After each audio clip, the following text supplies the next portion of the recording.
Voilà, donc je vais vous montrer les montages que j'utilise, les montages bas de ligne, donc qui sont pour moi un des meilleurs montages que j'ai essayé jusque-là. Donc j'utilise de la tresse à bas de ligne, bien sûr.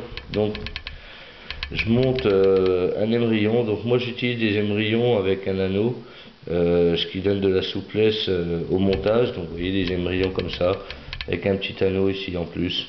Voilà.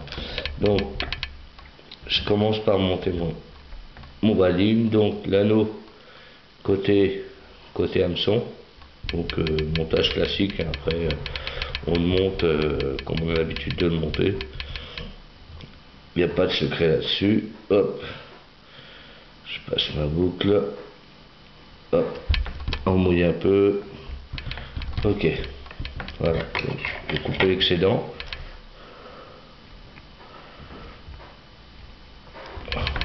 voilà,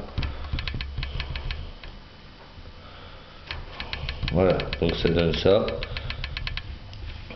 Donc en fait moi ce que je voulais vous montrer, c'est dans le montage de l'hameçon. Donc j'ai rien inventé, hein. J'ai pris ce montage là sur internet, je l'ai essayé, je dois dire que ça marche super bien. Donc je prends de la gaine thermorétractable en petit diamètre, donc je coupe un morceau à peu près 2,5 cm, voilà, à peu près grand comme ça. Donc il faut une aiguille, donc le truc c'est de piquer la gaine thermorétractable, donc à peu près à 5 mm du bord, traverser. Donc je prends mon bas de ligne, je le passe dans l'aiguille, donc ça c'est pas facile, il faudrait avoir une aiguille exprès, mais bon moi j'en ai pas, donc voilà, donc on fait traverser, voilà, donc on la laisse comme ça pour l'instant. Donc les hameçons, moi j'utilise des hameçons bicarpe, parce que ils sont costauds, et puis donc voilà, les hameçons classiques, hein, en fait, hein. Donc en fait le truc c'est, il faut toujours monter son hameçon de l'intérieur vers l'extérieur. On prévoit pour faire son cheveu après. Donc le montage de hameçon, assez classique, hein. Je vais prévoir quand même un petit peu plus pour le cheveu. Voilà, donc on monte son hameçon.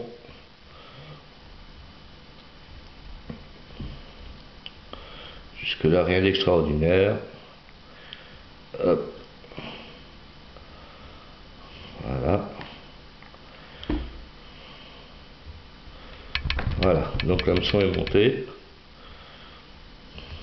Donc la gaine. Donc la gaine, il faut la ramener sur l'hameçon. Donc on la passe par-dessus comme ça. Donc on la passe, il faut qu'elle arrive à peu près au niveau de la courbure de l'hameçon. Enfin moi je le mets là. Et donc là il est un petit peu long. C'est dommage.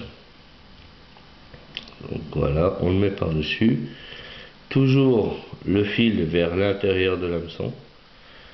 Donc on fait attention de ne pas brûler la gaine, de ne pas brûler la tresse. On chauffe un peu.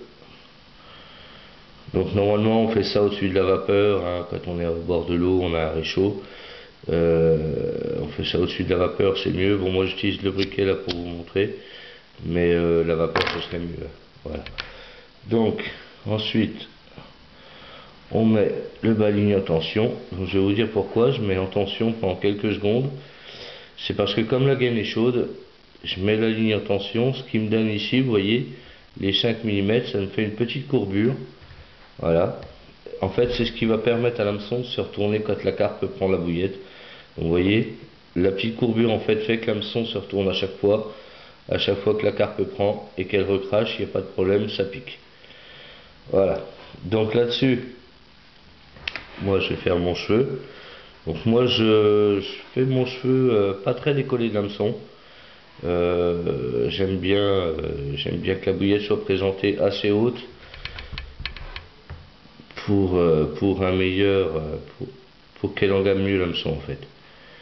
Donc ici, hop, je l'ai loupé.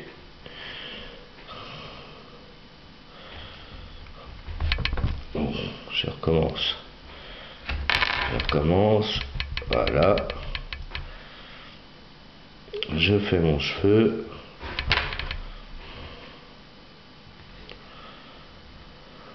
Voilà, donc. Voilà, quand même. Donc voilà, mon cheveu est fait. Donc là-dessus, je monte ça sur mon corps de ligne. Donc sur mon corps de ligne, donc j'utilise de la tresse de 18 centièmes qui fait 12 kg, qui marche super bien. Je pêche souvent dans des endroits où il y a de l'herbe et donc ça permet de cisailler l'herbe sans casser. Donc voilà, j'ai mis un stop flotte. Donc là-dessus, je vais monter un petit anti-emmêleur. Donc un petit anti-emmêleur pas plus grand que ça. Pourquoi? Parce que je pêche pas à des longues distances. Donc je vois pas l'intérêt de mettre un truc trop grand. Quand on pêche à 50-60 mètres, ça suffit largement pour pas s'en mêler. Donc voilà, je mets mon anti-emmêleur là-dessus. Ok. Donc là-dessus, je vais rajouter une petite bille souple. Petite bille souple en fait qui va servir à protéger mon nœud sur mon émerillon lors des lancers surtout. Voilà. Donc je vais monter mon émerillon maintenant. Pareil là, chacun fait le nœud qu'il a l'habitude de faire. Bon, moi je fais dans celui-là, j'en suis content. Voilà. Donc on mouille un peu. Et pas de problème. Couper l'excédent.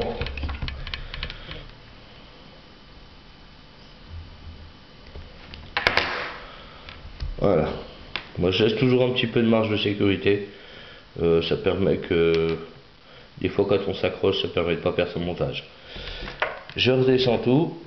Donc ma bille que je redescends directement contre mon émerillon qui va protéger mon nœud, mon anti-emmêleur et le stop flotte, ce qui va me donner un montage fixe.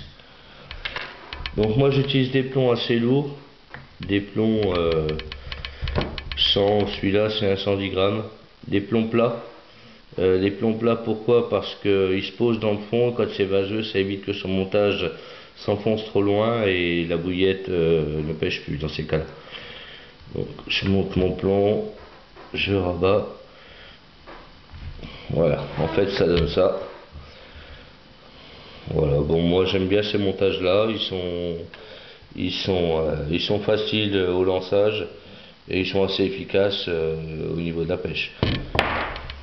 Voilà, donc je reviens à l'hameçon. Donc voilà, ma gaine est froide. Vous voyez en fait, ça donne un petit bec ici derrière.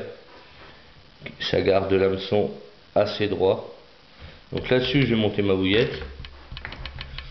Donc j'ai pris une bouillette de 20 mm. C'est ce que j'utilise le plus fréquemment. Ça évite un peu les poissons blancs et puis ça fait pas spécialement trop gros à pêcher. Donc là-dessus, je mets ma bouillette. Je vais mettre un stop bouillette.